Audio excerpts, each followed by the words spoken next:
Totemist. The long drive home.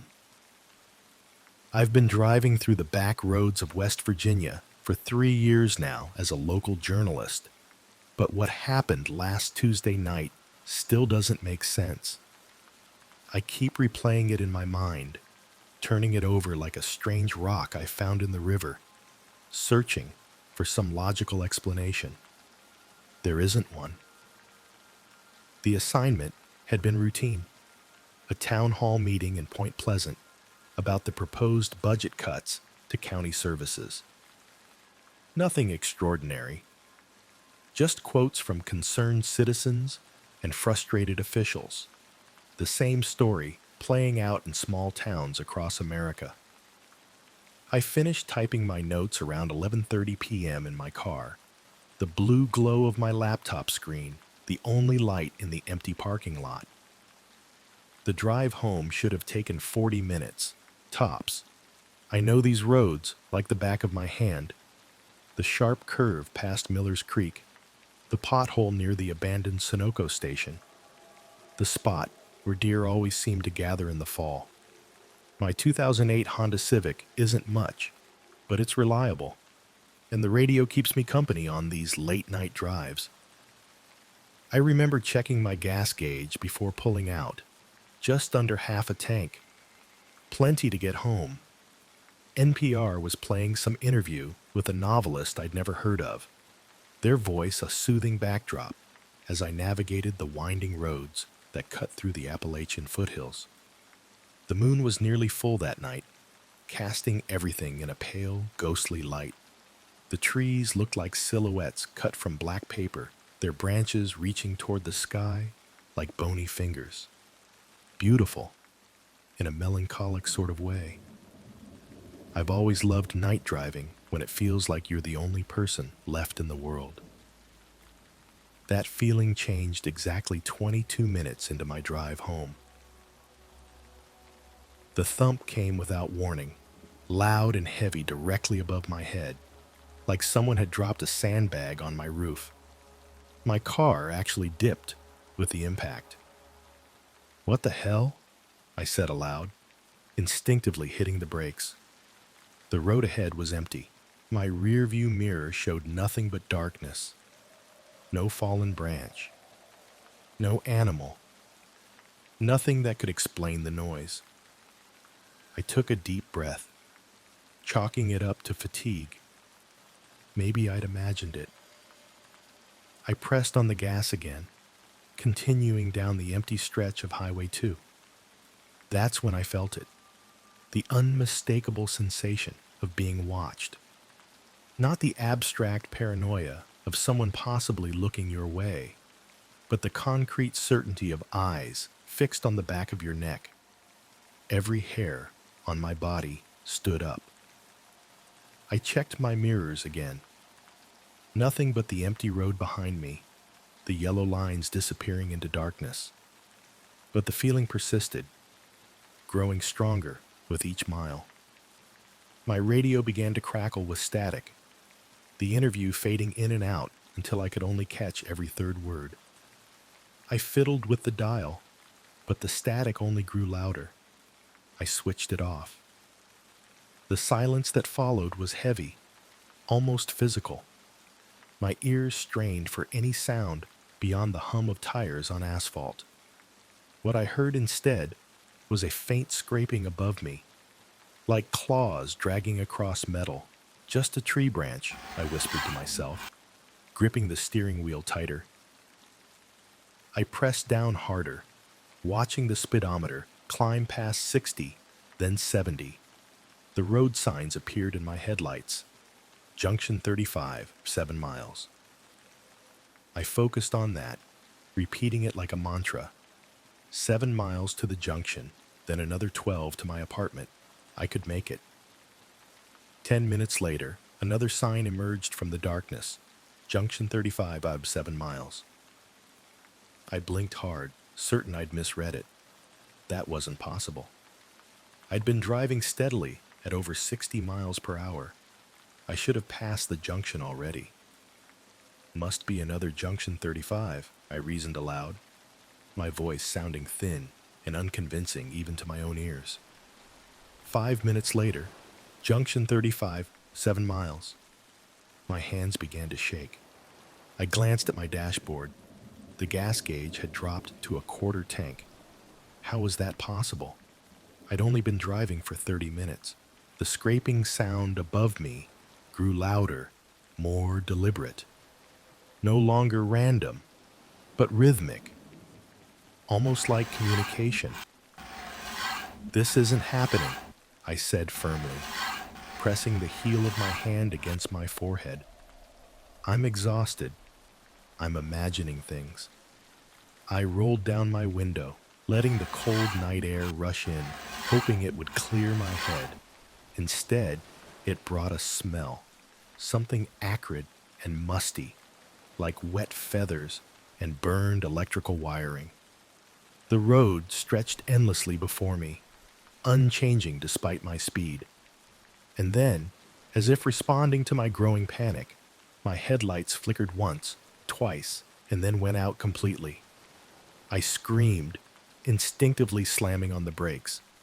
Before the lights failed entirely, they flashed one final time, and in that brief moment of illumination, my rearview mirror revealed what I can only describe as a silhouette. Tall and broad, perched impossibly on the roof of my car. Its edges seemed to blur into the darkness, but 2 points glowed bright red, reflected in my mirror. Eyes watching me. The car skidded to a halt in the darkness. My breathing came in short, painful bursts. I fumbled for my phone, hands trembling so badly I dropped it between the seats. When I finally retrieved it, the screen showed no service. Of course. Something shifted on the roof, the weight redistributing with a creak of metal. Whatever was up there was moving. I did the only thing I could think of. I hit the gas again, hard. The car lurched forward, tires spinning on the asphalt. The weight seemed to slide backward, but didn't fall off. I swerved left, then right, trying to dislodge it. The steering wheel fought against my grip, like something was trying to wrest control from me.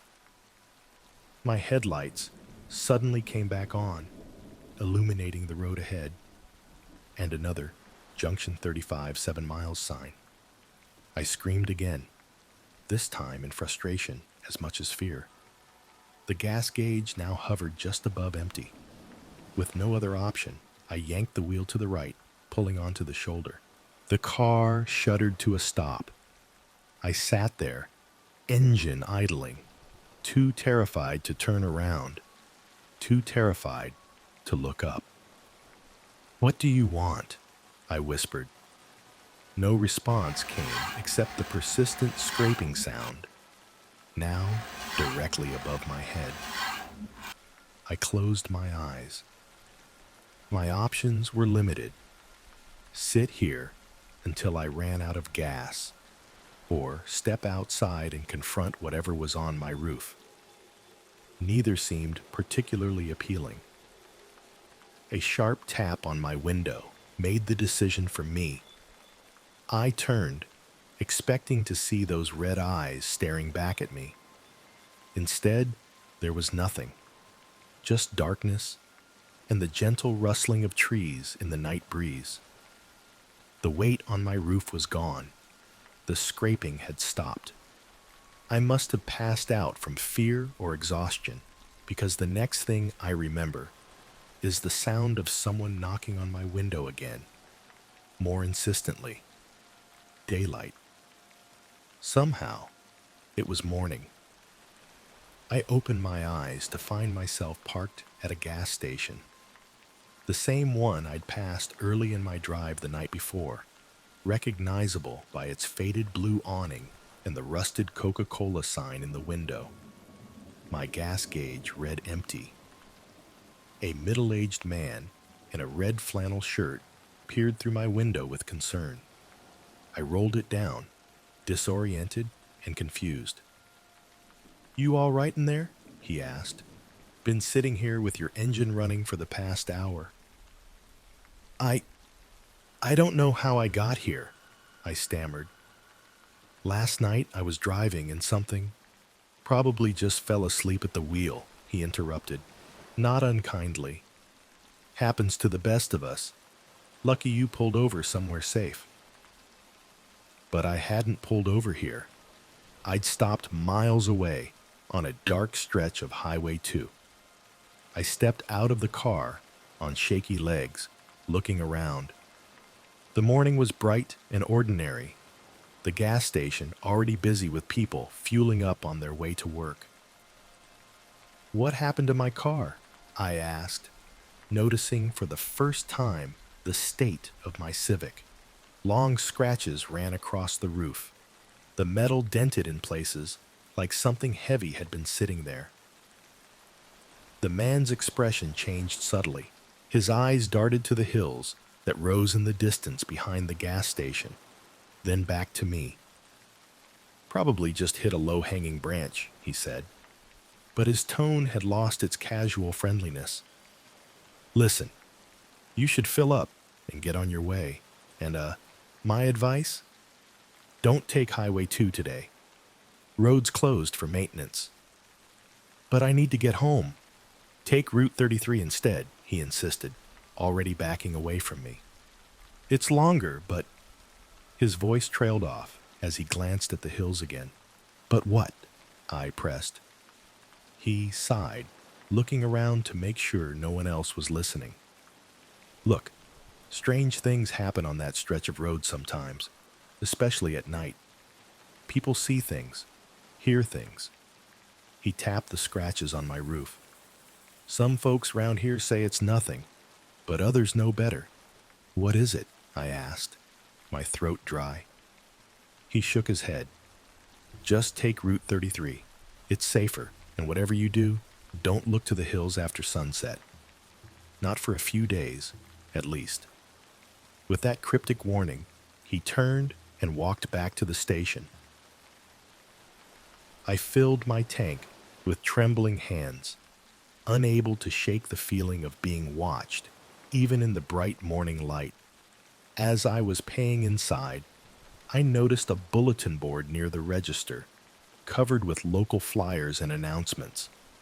One caught my eye, a grainy black and white photo of what looked like a man with wings, tall and imposing against the night sky. The caption read, "Have you seen the Mothman? Report sightings to local historical society." The cashier noticed my interest and quickly tore the flyer down, crumpling it in her fist. "Don't pay any attention to that nonsense," she said firmly. "Just superstition." "But what if 42.67 for the gas?" she interrupted, her tone making it clear the conversation was over. I paid and left, taking Route 33 as suggested. The drive was uneventful, almost disappointingly normal after the previous night. I made it home safely, but I haven't driven after dark since. Cornstalker. I never thought I'd be back in Millerville after my first year at college. The plan was to spend summer in Des Moines with my roommates, but when Mom got sick, I had no choice but to return to our little farmhouse on the edge of nowhere. Don't get me wrong, I love my mom, but being 20 and stuck in a town with one stoplight wasn't exactly how I planned to spend my break. Money got tight fast. Mom's medical bills piled up, and my campus job savings wouldn't last all summer. That's when Mr. Keller from 2 houses over called with an unexpected offer. "We've had problems with trespassers in the cornfield," he explained over our ancient landline. His voice crackled through the receiver. "Nothing too serious, but with the drought, I can't risk any damage to the crops. Would you be interested in keeping an eye on things at night? Just park your truck at the edge of the field and make sure no one's messing around." The pay wasn't great, but it beat stocking shelves at the Dollar General. Plus, the night shift meant I could still help Mom during the day. I agreed without giving it much thought. It was just watching corn, after all. How hard could that be? My first few nights on corn duty were uneventful. I'd park my truck at the western edge of the field, roll down the windows to let in the summer breeze, and alternate between doom scrolling and meme therapy on my phone. Reception was spotty, but I managed. Rusty, our old golden retriever, kept me company most nights, curled up on the passenger seat or exploring nearby. The cornfield stretched for nearly 80 acres, the stalks already shoulder high by early June.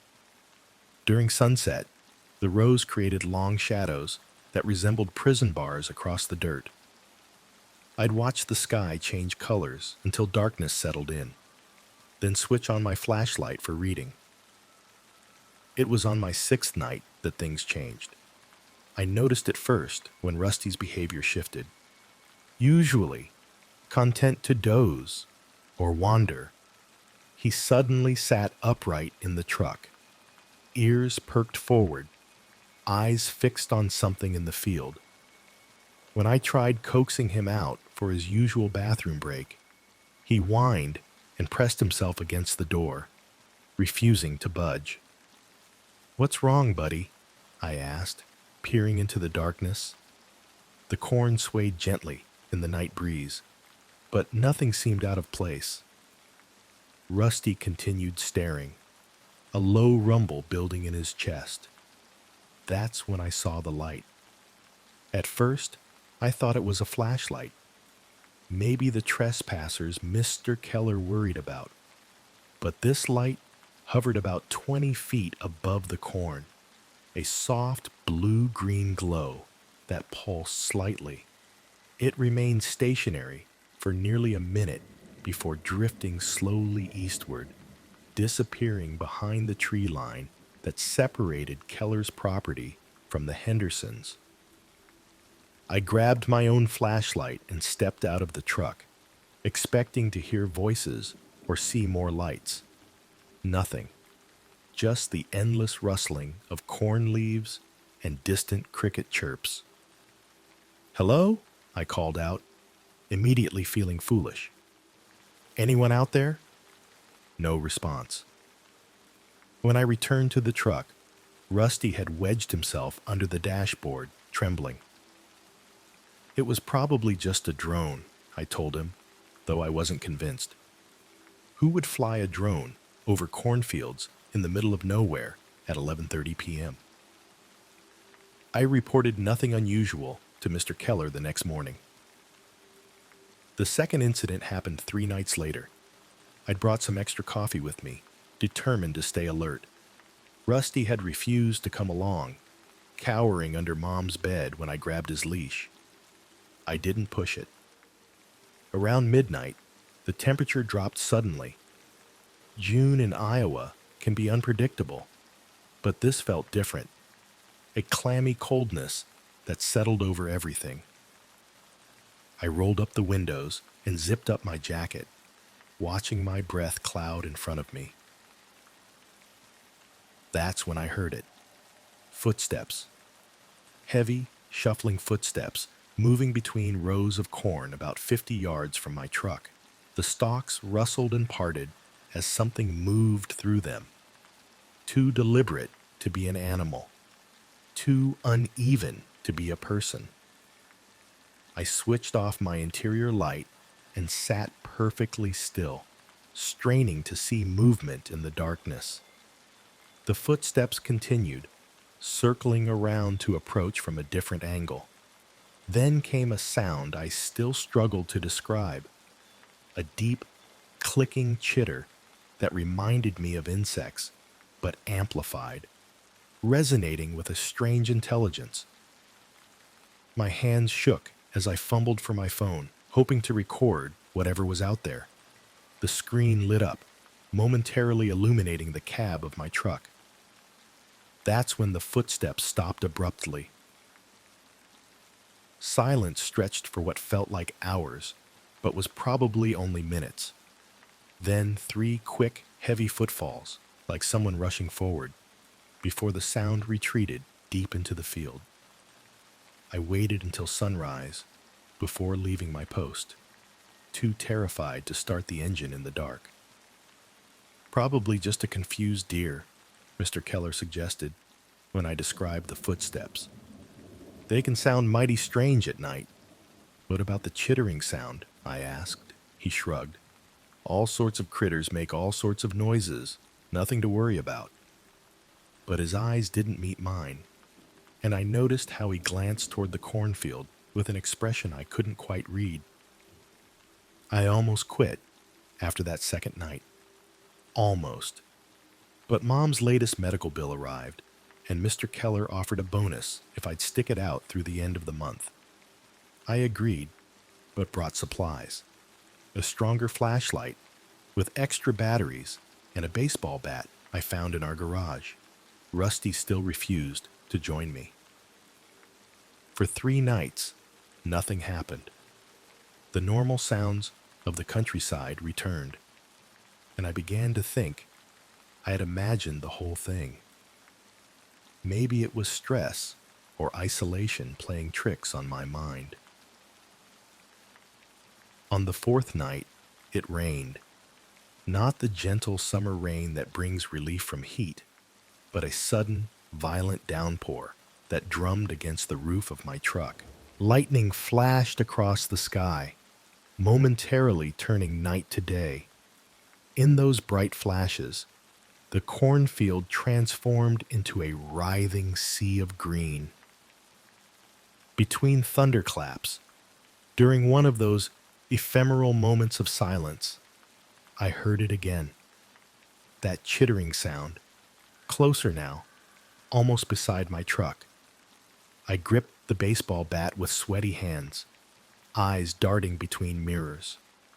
Another flash of lightning, and I saw it. Standing between 2 rows of corn, partially obscured by stalks, but unmistakably there, a tall figure, at least 7 feet tall.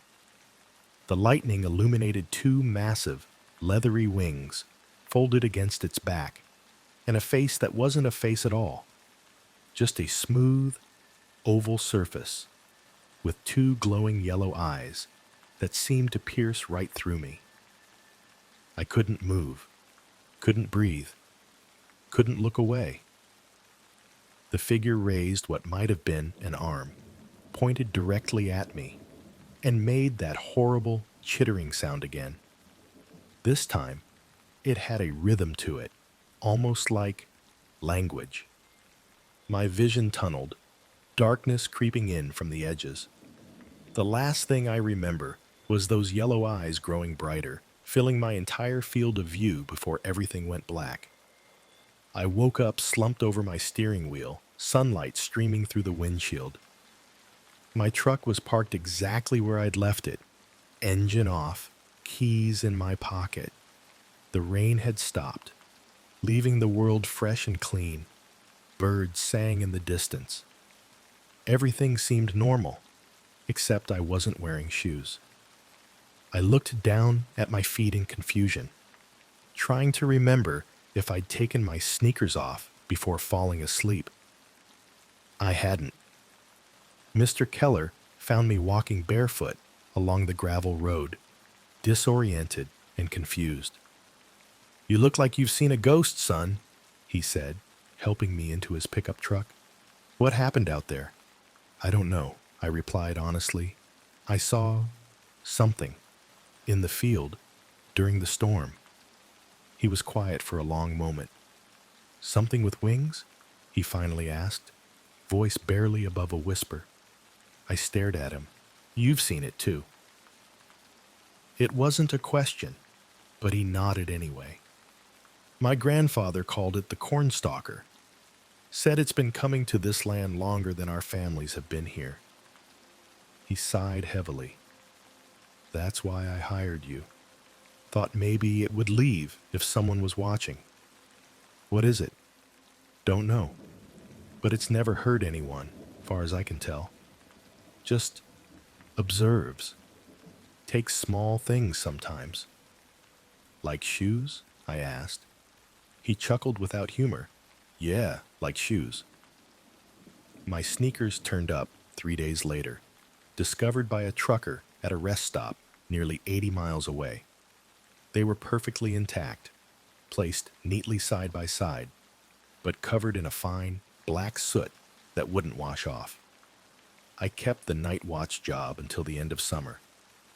I never saw the cornstalker again, but sometimes, when the wind was still and the moon was hidden, I'd hear that chittering sound in the distance, like it was trying to tell me something important, something I almost understood. Mom got better. I went back to college. Life moved on. But I've never looked at cornfields the same way since. And sometimes in my dreams, I see those glowing yellow eyes watching me from the darkness, patient and ancient. I still have those sneakers, tucked away in a box under my bed. Some nights I swear I can hear them chittering, even through the cardboard. And I wonder if maybe, someday, it might come back to finish our conversation. No coyote. I've always been the kind of person who thinks getting lost is just another word for adventure. That's what I told myself anyway, when my phone lost signal somewhere between Flagstaff and nowhere.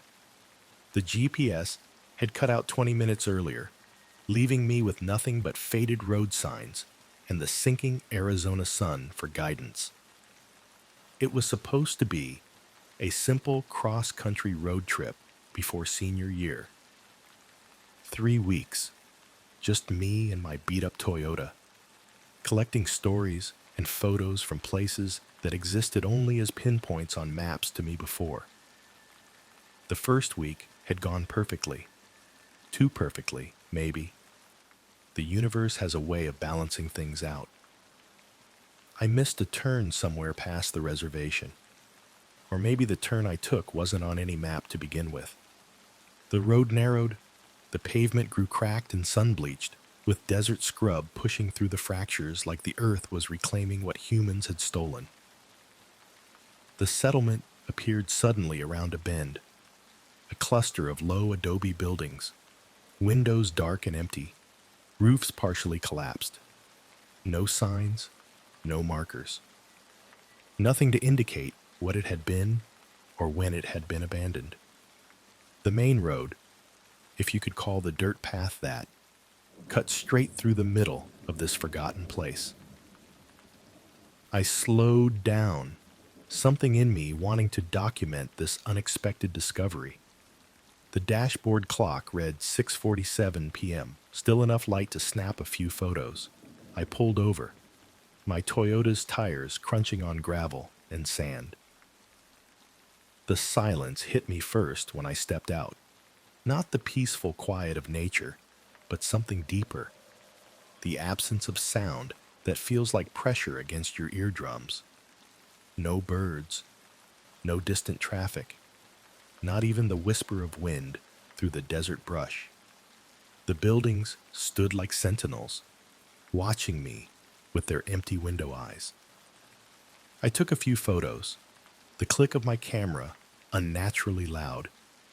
Each step I took stirred up dust that had probably lain undisturbed for years. That's when I saw it, a coyote standing at the far end of the settlement's single street, perfectly still, watching me. Its fur was pale, almost silvery in the fading light, and something about its posture seemed wrong, too stiff, too attentive. "Hey there," I called out, not sure why I felt compelled to speak to it. The coyote didn't move, didn't blink, just watched, with eyes that caught the sunlight in a way that made them appear to glow amber. A chill ran through me, despite the lingering heat of the day. I retreated to my car, suddenly eager to find my way back to the main highway. The coyote remained motionless as I pulled away. its gaze following me until the settlement disappeared from my rearview mirror. Dusk settled over the desert quickly. The road twisted and turned, each bend looking exactly like the last. My phone remained stubbornly without signal, the screen a useless black mirror. I tried the radio, hoping to catch a weather report or any indication of nearby civilization. Static filled the car. I rotated through the dial, searching for any clear station. Through the white noise came fragments of sound, not music or news, but something else. Something that made my hands grow cold on the steering wheel. Voices, distorted and gurgling, like someone speaking underwater. They faded in and out between bursts of static. Turn back to the static. Knows you're more static. Watching from the edges. I jabbed at the power button, silencing the radio. My heart pounded in my chest. Just interference, I said aloud to myself, trying to steady my breathing. Just atmospheric weirdness. The Toyota's headlights cut through growing darkness, illuminating only a few yards of road ahead. The landscape had changed, becoming more rugged, with rock formations casting long shadows across the desert floor. No signs of the highway, no markers to indicate which direction might lead back to civilization. I rounded another bend and hit the brakes hard, standing in the middle of the road. Caught in the glare of my headlights was the Coyote. No, not standing. Not exactly. It was rising up, its front paws leaving the ground, its body elongating in a way that defied natural movement. As I watched, frozen in horror and disbelief, it stood on its hind legs, perfectly balanced, perfectly still. Its front paws, no, not paws anymore, hung at its sides like arms. We stared at each other through the windshield. My breath fogged the glass in rapid, shallow bursts. The Coyote's eyes reflected my headlights, twin points of silver white that seemed to see right through me. Then it turned and walked, not ran, into the darkness beyond my headlights' reach. My hands trembled as I put the car back in drive. The radio switched on by itself, filling the car with that awful gurgling voice. Knows your name already. I punched the power button again, but the voice continued. Stop when it calls. I yanked the volume knob until it came off in my hand, but the sound remained unchanged, coming from everywhere and nowhere at once. Alex. My name. It had said my name. The engine whined in protest as I sped down the unfamiliar road. Rocks and sand sprayed from beneath my tires. The voice finally faded, replaced by the thundering of my pulse in my ears. In the distance, a light appeared, steady and artificial. A building. As I drew closer, I could make out the glowing sign of a gas station. Relief flooded through me so intensely it left me lightheaded. The gas station was old but operational. A single fluorescent light buzzed over the pumps, attracting swarms of moths and other insects. The small convenience store attached to it glowed with harsh white light that spilled onto the cracked concrete in perfect rectangles. I parked and sat for a moment, gathering my composure. The time on the dashboard read 9:17 p.m. How had 3 hours passed? The settlement hadn't been that far from the highway. Inside, the store was empty, except for a guy behind the counter. An older man with deeply tanned skin and silver hair pulled back in a ponytail. He glanced up as I entered, then immediately looked down at the newspaper spread before him. "Excuse me," I said, approaching the counter. "I think I'm lost. I'm trying to get back to Highway 40? The man kept his eyes on his paper. "You came from the South Road?" "I think so. I passed through some kind of abandoned settlement a few hours back." His hands stilled on the newspaper. "Ain't no settlement that way, not for 50 years. A chill crept up my spine. "Well, there's something there. Adobe buildings, mostly falling apart." The attendant nodded slowly, still not meeting my gaze. "You see anything else out there?" The image of the coyote rising to stand on two legs flashed in my mind. Just wildlife. A coyote. Now he looked up, his dark eyes finding mine for a brief moment before sliding away to focus on something over my shoulder. One coyote? Standing by itself? I swallowed hard. Yeah. The man sighed, folding his newspaper with deliberate care. "Highway 40's 20 miles north.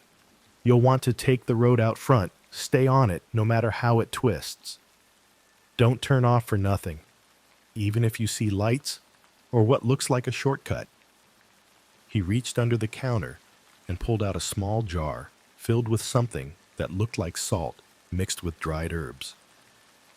"Take this," he said, pushing it toward me. "Sprinkle it across your windshield before you leave.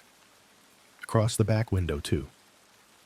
I stared at the jar, not reaching for it. "What is this about? What's out there?" The man shook his head. "Just local trouble. Nothing for you to worry about if you do what I say." He finally met my eyes directly, his gaze intense. "And next time, don't stop when you hear it call your name." My blood turned to ice. I hadn't told him about the radio, about the voice. "How did you—" "It knows names," he interrupted, pushing the jar closer to me.